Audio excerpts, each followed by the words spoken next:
युद्ध के 7वें दिन भीष्म ने मंडला व्यूहा और पांडवों ने वज्रा व्यूहा की रचना की। भीष्म अपने प्रकोप में पांडवों पर भारी पड़ रहे थे और उन्होंने युधिष्ठिर का रथ टक तोड़ दिया था। अर्जुन के साथ भी बड़ी तीव्रता से युद्ध किया, पर अर्जुन ने एक बार फिर उनका धनुष मार गिराया। द्रोणाचार्य और मत्स्यराज के राजा विराट का द्वंद्व हो रहा था और द्रोणाचार्य ने विराट के पुत्र शंका को मार गिराया। अभिमन्यु का पराक्रम 7वें दिन भी देखने को मिला तो युधिष्ठिर ने भी कई बड़े राजाओं को घायल किया। पांडवों के सेनापति धृष्टद्युम्न ने दुर्योधन का धनुष मार गिराया और उसको लगभग पकड़ ही लिया था, पर शकुनी ने दुर्योधन को बचा लिया। एक और अश्वत्थामा ने शिखंडी को घायल कर दिया था। तो भीम कौरव भाइयों का काल बन रहा था, फिर भी पांडव भीष्म को रोक नहीं पा रहे थे। युद्ध के 8वें दिन कौरवों ने ऊर्मी और पांडवों ने श्रीनगढ़ का व्यूह की रचना की। पितामह पांडवों की सेना का नाश कर रहे थे तो भीम का क्रोध भी उबाल पर था। उसने एक ही दिन में 8 कौरव भाइयों को मार गिराया। बचे हुए भाई धर के मारे भागने लगे।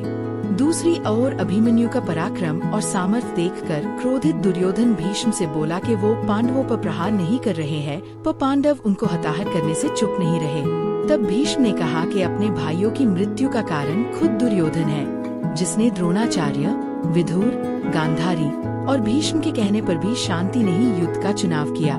पितामह ने आगे कहा कि दुर्योधन कभी भी उनकी निष्ठा पर संदेह न करे। अभिमन्यु ने एक ही तीर से दुर्योधन को निशास्त्र कर दिया और कहा कि दुर्योधन को मारने का प्रण भीम का है, इस कारण वो दुर्योधन को नहीं मारेगा।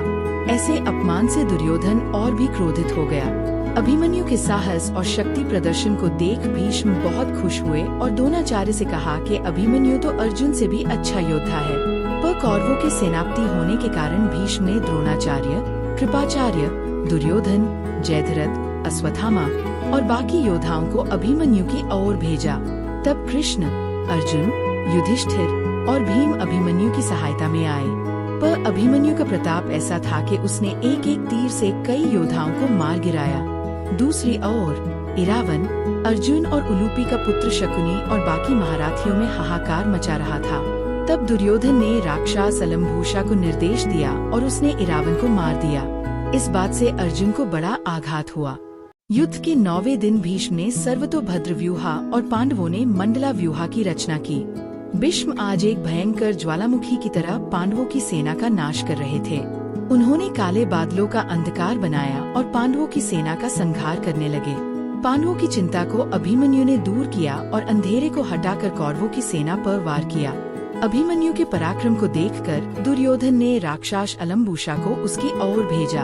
उधर अभिमन्यु की सहायता करने उपपांडव भी आ गए। अलम्बूषा ने मायावी शक्तियों के सहारे अदृश्य होकर अभिमन्यु पर वार किया, पर अभिमन्यु के सामर्थ्य के आगे अलम्बूषा की माया नहीं चली।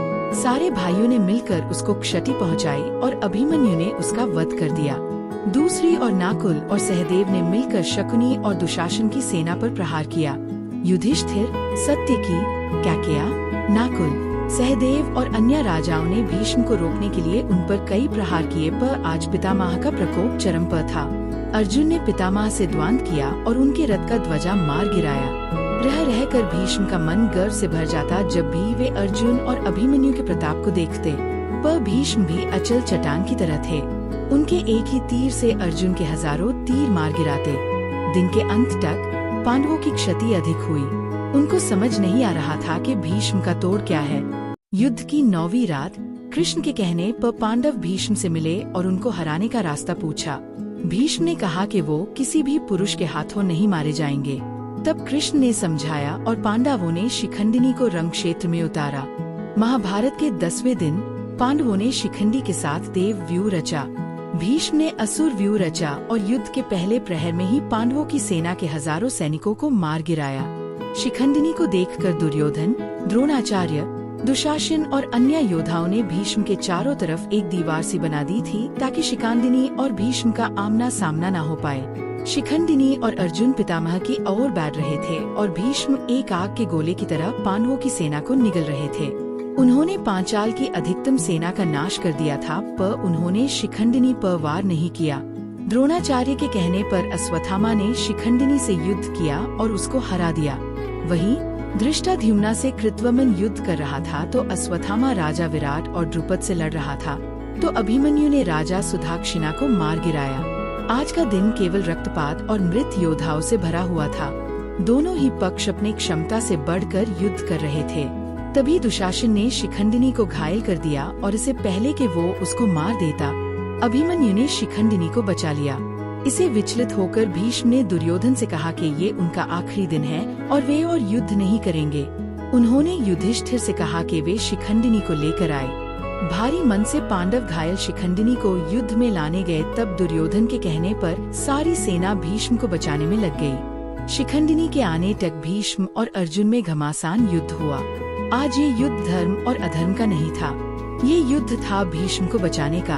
अभिमन्यु और उपपांडव शिखंडिनी को रणक्षेत्र में ले आए। तभी उनको रोकने के लिए हर तरफ से उन पर बाणों की वर्षा होने लगी।